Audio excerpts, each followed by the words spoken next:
وَأَصْلُ الْقَدْرِ قَدْرِ سِرُّ اللَّهِ فِي خَلْقِهِ لم يطلع على ذلك ملك مقرب ولا نبی مرسل۔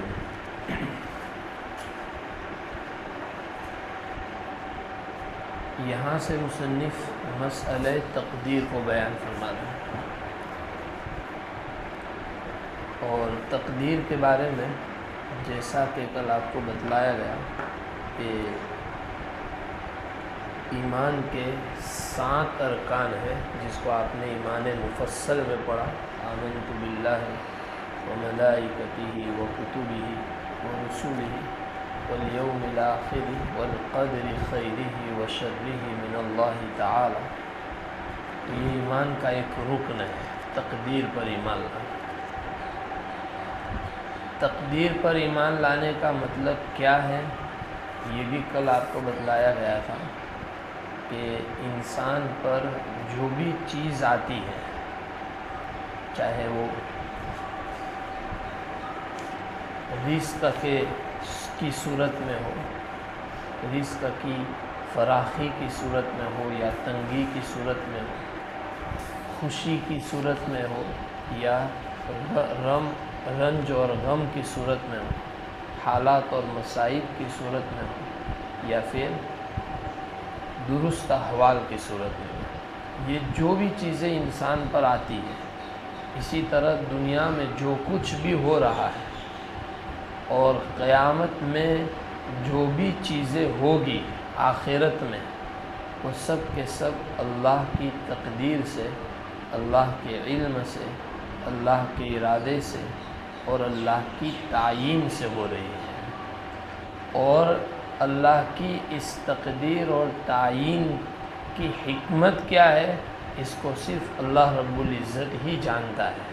اس پر ایمان لانے کا مطلب ہے تقدیر پر ایمان لانا، کہ انسان پر آنے والے سارے احوال اچھے ہو یا برے، دنیا میں ہونے والے سارے احوال اچھے ہو یا برے، آخرت میں جو چیزیں ہوگی وہ ساری چیزیں اللہ کی تقدیر سے ہو رہی ہیں، اللہ کے علم سے ہو رہی ہے، اللہ کی تعلیم سے ہوتا ہے، تعیین سے ہو رہی ہے۔ اور اس تقدیر میں، تعیین میں اللہ کی کیا حکمت ہے، ہم نہیں جانتے۔ اس پر ایمان لانے کا مطلب ہے تقدیر پر ایمان لانا۔ تقدیر کے بارے میں مفسر فرما رہے ہیں کہ وَأَصْلُ الْقَدْرِ سِرُّ اللَّهِ تَعَالَى فِي خَلْقِهِ۔ یہاں وَأَصْلُ الْقَدْرِ جیسا کہ کل بتلایا گیا تھا کہ اصل القدر ای حکمت القدر، تقدیر کی حکمت یہ مخلوق میں اللہ کا راز ہے۔ تقدیر کی حکمت مخلوق میں اللہ کا راز ہے کہ اللہ نے یہ فیصلہ کیوں کیا، اللہ رب العزت نے یہ چیزیں کیوں متعین کی، تو کہا کہ یہ اللہ کا راز ہے، اللہ سبحانہ و تعالیٰ کے علاوہ کوئی اس کو جانتا نہیں ہے۔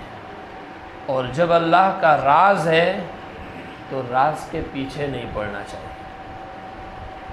جیسے دنیا میں کسی کا راز ہو تو اس کی افشا کی کوشش میں نہیں لگنا چاہیے، اس کی کھود کرید میں نہیں لگنا چاہیے، اگرچہ اس کا علم ہو سکتا ہے، لیکن تقدیر یہ اللہ کا راز ہے۔ اس میں اللہ کی کیا حکمت ہے، کیا مصلحت ہے، یہ اللہ کا راز ہے۔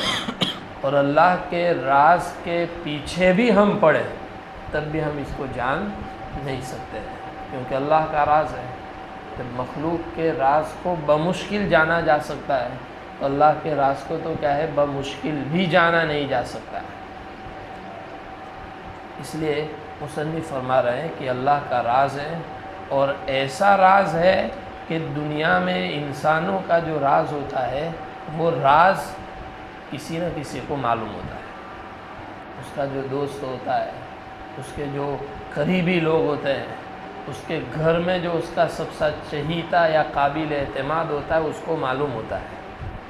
لیکن اللہ رب العزت کا یہ ایسا راز ہے، لم يطلع على ذلك ملک مقرب ولا نبی مرسل، کہ نہ کسی مقرب فرشتوں کو اللہ نے اس کا علم دیا ہے، اور نہ کسی بھیجے گئے نبی کو اللہ رب العزت نے اس راز سے مطلع فرمایا۔ تو دنیا میں انسان کا جو راز ہوتا ہے تو وہ کسی نہ کسی کو بتا دیتا ہے، جس کی بنیاد پر اس پر مطلع ہونے کی کوئی نہ کوئی شکل ہوتی ہے، لیکن یہ اللہ کا ایسا راز ہے کہ اللہ نے کسی کو نہیں بتلایا ہے، تو اس پر مطلع ہونے کی کوئی صورت ہو ہی نہیں سکتی ہے۔ لہذا جب کوئی صورت مطلع ہونے کی ہے ہی نہیں تو پھر انسان کو اس کے پیچھے اپنے آپ کو نہیں لگانا چاہیے، اس کی کھود کرید میں نہیں لگنا چاہیے، بحث و مباحثہ میں نہیں لگنا چاہیے، غور و فکر میں نہیں لگنا چاہیے۔ اس سلسلے میں وساوس آئے تو اس کو دور کرنا چاہیے، اس کا تعاون نہیں کرنا چاہیے۔ اسی کو امام مصنف رحمۃ اللہ علیہ فرما رہے ہیں وَالتَّعَمُّقُ وَالنَّظَرُ فِي ذَلِكَ، اس سلسلے میں غور و فکر کرنا، اس سلسلے میں گہرائی میں جانا، اس سلسلے میں ڈیپ میں جانا، عمق میں جانا، یہ راز کو تو نہیں بتلا سکتا ہے کیونکہ اللہ نے کسی کو اس پر مطلع کیا ہی نہیں ہے، اور پھر اللہ کا راز ہے تو مطلع ہو بھی نہیں سکتے ہیں۔ سمجھ میں آ رہی بات؟ تو یہاں کامیابی تو نہیں مل سکتی ہے، لیکن اس کے برخلاف ناکامی ضرور ملے گی، رسوائی ضرور ملے گی۔ اسی طرح اس میں اس کی حکمت جاننے جائے گا انسان کہ راست سے کیا ہے ہٹ سکتا ہے، صراط مستقیم پہ قائم نہیں رہ سکتا ہے۔ اسی کو فرمایا ذریعۃ الخذلان بروزن حرمان، کہ یہ کس کا سبب ہے؟ ناکامی اور رسوائی کا سبب ہے۔ وسلم الحرمان، اور محرومی کا زینہ ہے۔ ودرجۃ الطغیان، اور سرکشی کا درجہ اور سیڑھی ہے۔ ایسا انسان کیا ہوتا ہے؟ محروم ہو جاتا ہے، ناکام ہو جاتا ہے، راہ راست پر قائم نہیں رہ سکتا ہے۔ اسی لیے جن لوگوں نے تقدیر کے اندر غور و فکر کیا اور تقدیر کے اندر غور و فکر کرتے گئے تو یا تو اس نے انسان کو مجبور محض مان لیا یا انسان کو قادر مطلق مان لیا ہے۔ اسی لیے دو فرقے وجود میں آئے، قدریہ اور جبریہ۔ قدریہ قدر کا انکار کرنے والے، جبریہ قدر کو مکمل ایسے مانتے ہیں کہ انسان مجبور محض ہے۔ اہل سنت والجماعت جو ہے وہ کیا ہے؟ جو لوگ اس کی حکمت پر غور و فکر نہیں کرتے بلکہ آمنا و صدقنا سے کام لیتے ہیں تو پھر وہ راہ راستہ پر قائم رہ سکتے ہیں۔ اس لیے مصنف فرما رہے فالحذر کل الحذر، الگ الگ طریقے سے اجتناب کی تعلیم دے رہے ہیں۔ پہلے بھائی غور و فکر کیا تو انسان کیا ہو جائے گا؟ ذلیل ہو جائے گا، ناکام ہو جائے گا، سرکشی میں مبتلا ہو جائے گا۔ اب حکم کر کے کہہ رہے ہیں فالحذر کل الحذر من ذالک نظرا وفکرا ووسوسۃ، انسان کو کامل طور پر غور و فکر کرنے سے، وساوس لانے سے تقدیر کے باب میں اجتناب کرنا چاہیے۔ فالحذر کے بارے میں آپ کو کل بتلایا گیا تھا کہ اس کو فالحذر بھی پڑھ سکتے ہیں، فالحذر بھی پڑھ سکتے ہیں۔ فالحذر پڑھیں گے، منصوب پڑھیں گے، یہ فعل محذوف کا مفعول مطلق ہوگا۔ فاحذر الحذر کل الحذر، اور کل الحذر یہ اس کی تاکید ہوگی۔ اور اگر الحذر پڑھتے ہیں تو یہ خبر ہے، یہ مبتدا ہوگا اور اس کی خبر محذوف ہوگی، تقدیر عبارت ہوگی فعلیکم الحذر کل الحذر، فعلیکم الحذر کل الحذر۔ تو یہ کیوں غور و فکر میں نہیں پڑھنا چاہیے؟ فإن اللہ طوى علم القدر، کہ اللہ نے تقدیر کے علم کو مخلوق سے پوشیدہ رکھا ہے، اور پوشیدہ رکھنے کے ساتھ ساتھ وَنَهَاهُمْ عَنْ مَرَامِهِ، اس کو سمجھنے سے، اس کو طلب کرنے سے، اس کی ٹوہ میں لگنے سے اللہ رب العزت نے منع بھی کیا ہے۔ کہاں منع کیا ہے؟ لا يسأل عما يفعل وهم يسألون، کہ اللہ کو تو یہ حق ہے کہ مخلوق جو افعال کرے اس کے بارے میں سوال کرے لماذا فعلوا، کہ ایسا کیوں کیا ہے، لیکن مخلوق کو یہ حق نہیں ہے کہ اللہ رب العزت جو کرے اس کے بارے میں وہ سوال کرے، لا یسأل، بلکہ اس کے بارے میں اس کو آمنا وصدقنا سے کیا ہے، اس کے سے کام لینا چاہیے، خود خرید میں، ٹوہ میں، تحقیق میں، بحث و مباحثے میں نہیں لگنا چاہیے۔ اس کے برخلاف جو لوگ تقدیر پر ایمان لاتے ہیں ان کو 4 بڑے فوائد حاصل ہوتے ہیں۔ جو لوگ تقدیر پر ایمان نہیں لاتے، اس کی حکمت کے پیچھے پڑتے ہیں، تو ان کا کیا انجام ہوتا ہے وہ بتلا دیا گیا ہے کہ وہ رسوا ہو جاتا ہے، راہ راست سے بھٹک جاتا ہے، محروم ہو جاتا ہے۔ لیکن جو لوگ تقدیر پر ایمان لاتے ہیں ان کو 4 بڑے فوائد حاصل ہوتے ہیں۔ نمبر 1، مصائب پر صبر کرنا آسان ہو جاتا ہے۔ تقدیر پر ایمان لانے والے کے لیے مصائب پر صبر کرنا آسان ہو جاتا ہے۔ بڑے سے بڑے حالات انسان پر آ جائے تو وہ یہ جملہ کہہ کر اپنے آپ کو تسلی دے دیتا ہے کہ میری قسمت میں ایسا ہی لکھا ہوا تھا۔ یہ تقدیر پر ایمان لانے کا فائدہ ہے۔ اسی لیے آپ دیکھیے کہ ناکامیوں پر اپنی جان کو گوا دینے والے یعنی خودکشی کرنے والے مومن میں کم ملیں گے آپ، اور کافر میں روزانہ مل جائیں، کیونکہ ان کا تقدیر پہ ایمان نہیں ہے۔ ہم کو تسلی دینے والا سب سے بڑا جو ہمارے پاس سامان ہے اور ہتھیار ہے وہ تقدیر ہے، کہ ہم یہ کہہ کہ اپنے آپ کو تسلی دے دیتے کہ میرے قسمت میں، میری تقدیر میں ایسا ہی لکھا ہوا ہے۔ رضا بر قضا، کیا بولتے ہیں ہم کہ اللہ کے فیصلے پہ ہم راضی ہیں۔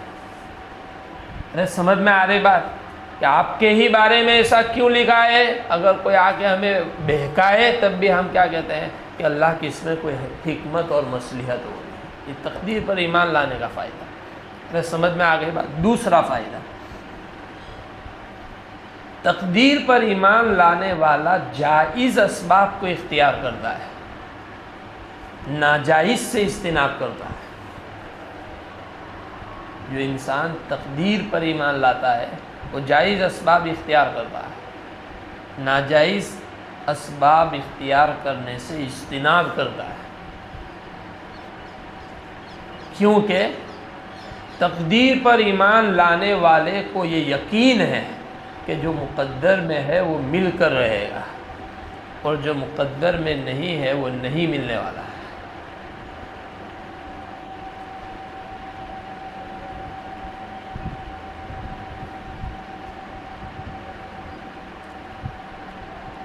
نمبر 3، تقدیر پر ایمان لانے والا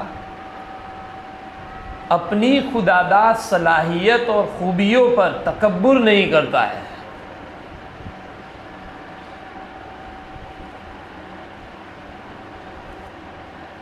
کیونکہ تقدیر پر ایمان لانے والے کو یہ معلوم ہے کہ مجھے اپنی محنت سے یا اپنی کاوش سے نہیں ملا ہے، بلکہ اللہ نے میری تقدیر میں لکھا تھا اس لیے مجھے ملا ہے۔ اس لیے اس کو اپنی ذاتی کاوش اور صحیح نہیں سمجھے گا جو تکبر کا سبب بنے۔ انسان تکبر کب کرتا ہے؟ جب وہ یہ سمجھ بیٹھے کہ مجھے اپنے ہنر سے، اپنی صحیح سے، اپنی کوشش اور کاوش سے ملا ہے، تب انسان کیا اتراتا ہے۔ لیکن تقدیر پر ایمان لانے والا تو کہا اس کے دماغ میں یہ بات نہیں آئے گی۔ اس کے دماغ میں کیا بات ہوگی کہ اللہ نے میری تقدیر میں لکھا تھا اس لیے مجھے ملا، ورنہ اگر مجھے اپنی محنت سے ملا ہوتا تو میرے سے زیادہ محنت تو فلاں نے بھی کی، تو اس کو بھی ملنا چاہیے تھا۔ میں نے تو اس کے مقابلے میں کم محنت کی اور مجھے ملا، اسے نہیں ملا، اس کا مطلب اللہ نے میری تقدیر میں لکھا تھا اس لیے مجھے ملا۔ اس لیے وہ خودآگاہ صلاحیت پر، خوبیوں پر اترائے گا نہیں، تکبر نہیں کرے گا۔ چوتھا جو تقدیر کا بڑا فائدہ ہے وہ یہ ہے کہ تقدیر پر ایمان لانے والا اسباب تو جمع کرے گا،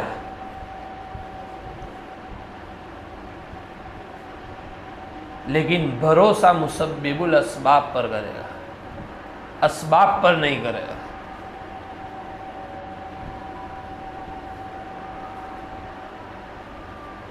تقدیر پر ایمان لانے والا بھروسہ اسباب تو جمع کرے گا، لیکن اس کا بھروسہ کس پر ہوگا؟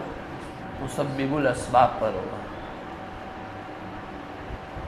کہ وہ کتنے بھی اسباب جمع کر لے، لیکن تقدیر پر ایمان لانے والا ہے تو اس کے ذہن میں ہمیشہ یہ بات راسخ ہوگی کہ ان اسباب سے میرا کام اسی وقت ہو سکتا ہے جبکہ اللہ نے میری تقدیر میں لکھا ہے۔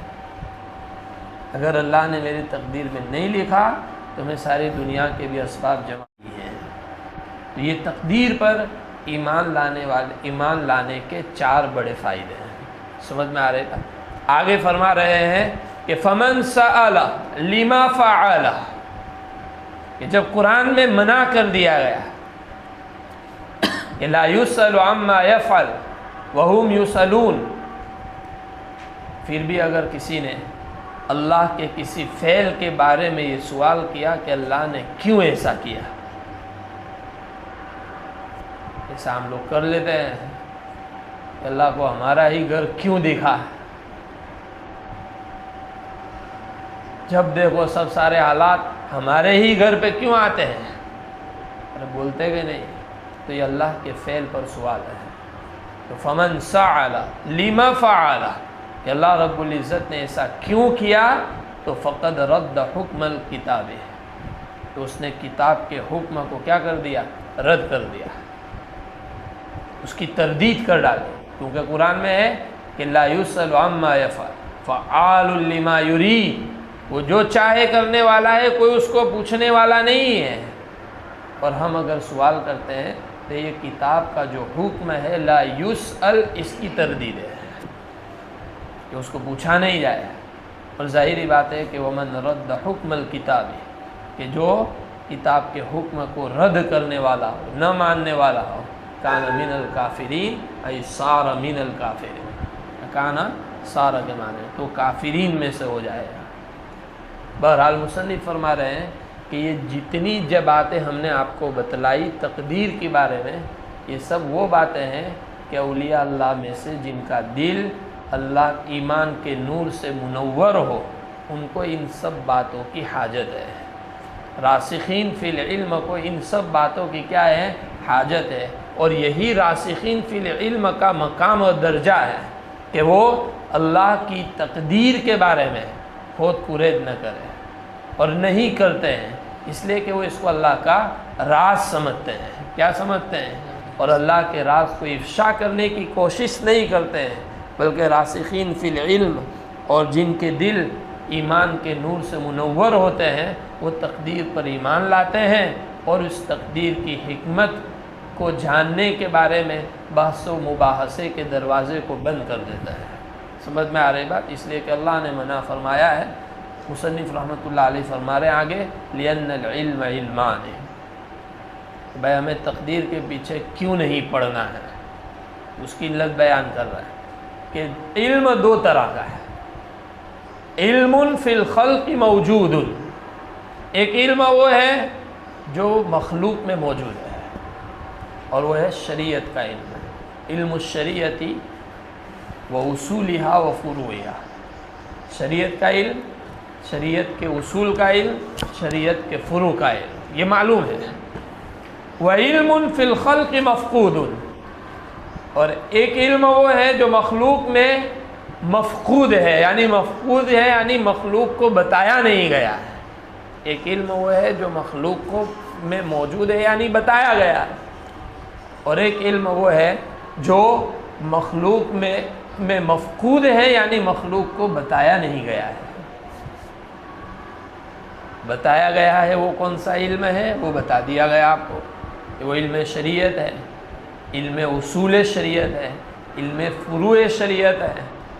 اور ایک علم وہ ہے جو مخلوق کو بتایا نہیں گیا، وہ علم قدر ہے، وہ علم غیب ہے۔ وَعِندَهُ مَفَاتِحُ الْغَيْبِ لَا يَعْلَمُهَا إِلَّا هُوَ،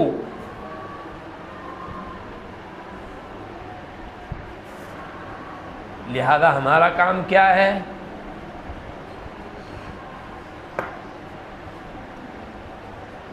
کہ جو علم موجود ہے اس کو ماننا، اس پر ایمان لانا، اور جو علم مفقود ہے اس کے پیچھے نہ پڑنا۔ ارے سمجھ میں آ رہے گا؟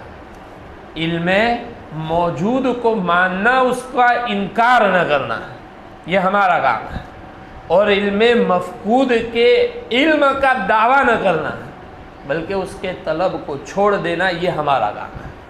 سمجھ میں آ رہا ہے بات؟ کہ جو علم موجود ہے یعنی علم شریعت، اس کا اقرار کرنا، اس کا انکار نہ کرنا، یہ ہمارا کام ہے۔ اور جو علم مفقود ہے یعنی علم تقدیر، علم غیب، تو اس کے علم کا دعویٰ نہ کرنا کہ ہم جانتے ہیں، اس کے پیچھے نہ پڑنا اور اس کی طلب کو ترک کرنا، یہ ہمارا کام ہے۔ لہذا اگر کوئی کیا ہے، جو علم موجود ہے اس کا انکار کرتا ہے اور جو علم مفقود ہے اس کا دعویٰ کرتا ہے تو یہ کفر ہے۔ یہ کیا ہے؟ کفر ہے۔ اسی کو مصنف نے فرمایا انکار علم الموجود کفر، انکار اور ادعاء العلم المفقود کفر۔ لہذا ایمان درست کب ہوگا کہ ایمان درست اور معتبر اسی وقت ہوگا جبکہ علم موجود کو قبول کرے اور علم مفقود کی طلب کو ترک کر دے، تو ایمان کیا ہوگا؟ معتبر ہوگا۔ اس کے بغیر ایمان معتبر نہیں ہوگا۔